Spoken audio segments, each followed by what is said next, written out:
Welcome to Andy Bird Builds. This week we are going to attempt to build a unique flip cart.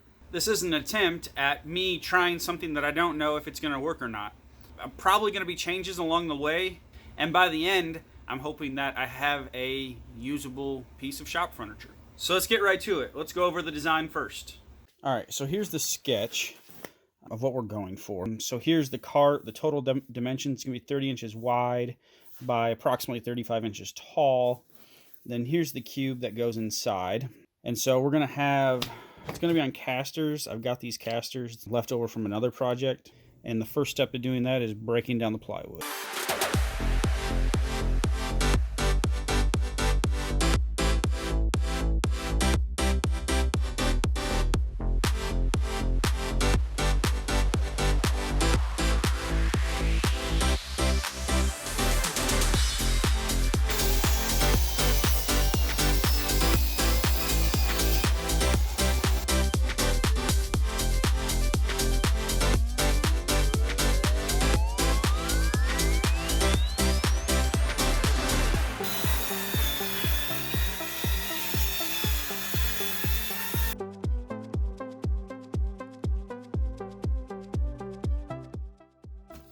Okay, so now we got all the pieces cut down.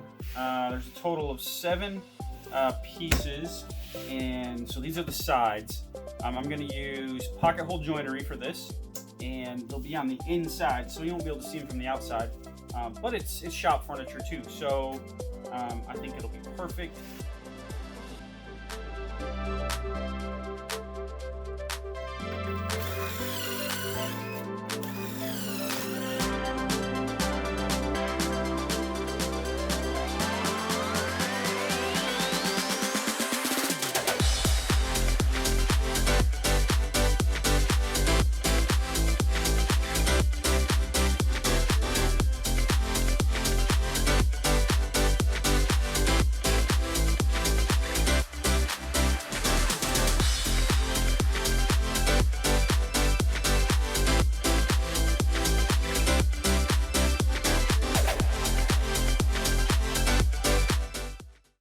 So, pretty simple, but this is the shell of the base.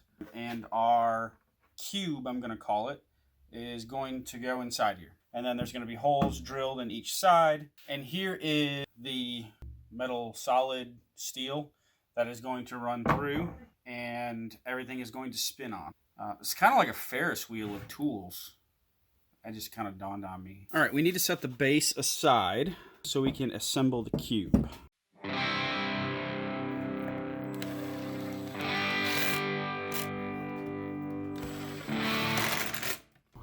I don't think it's gonna work, guys. To have, a big old spinning cartwheel of tools, I mean, we could do it. More in depth, here's the problem. So this is 30 inches tall. This is currently 24.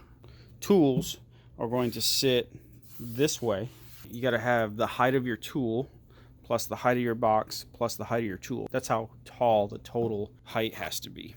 And then this is a bunch of wasted space.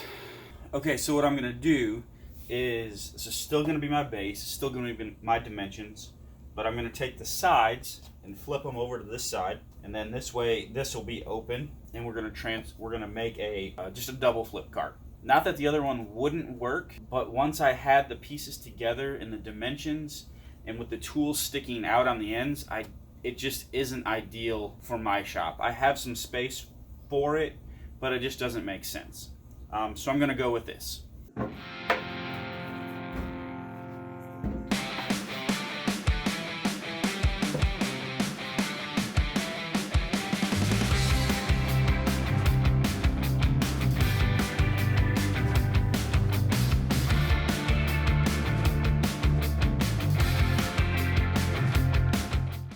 Alright, so I've got all my 2-inch strips of plywood here.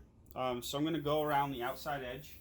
And this is going to be in the middle, and it'll be sandwiched between 2 pieces, but that's, to give you an idea, that is what we're going to go for. So let's get to it.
It works.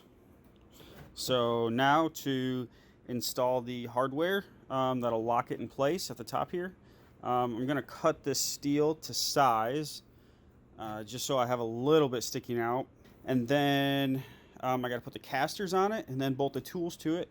And I think we will be finished. Okay, so I was going to use these, but I don't like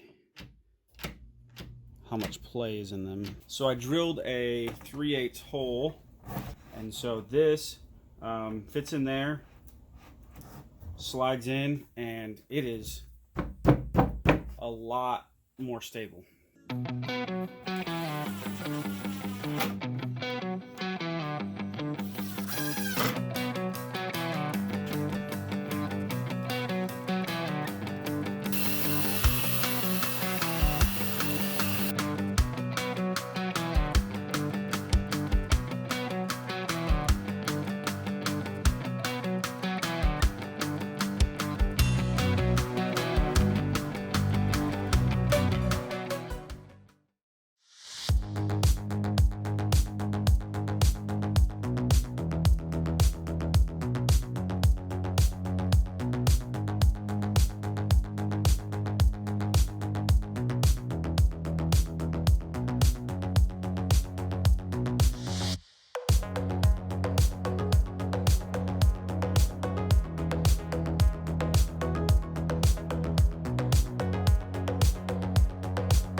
I use 4 3-inch wood screws through these holes, but this thing is heavy, so just in case I'm going to use these bigger diameter.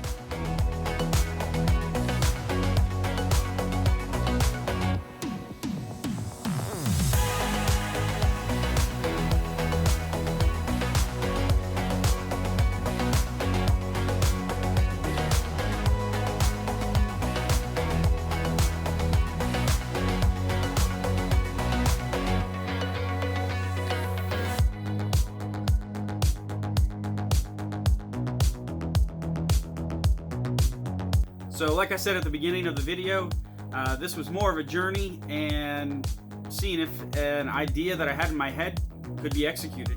And I really do still think it can be. Just with my shop layout and the space, it wasn't a good fit. But that's okay. It was well worth the try.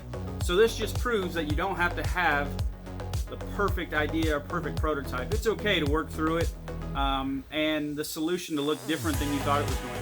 I hope you enjoyed this video. If you did, I'd love to hear from you. And maybe it sparked an idea, and maybe the triple flip or the quadruple flip cart can work in your shop, and I would love to see it. That's it for this build. Thanks for watching. I'll see you next time I'm building something.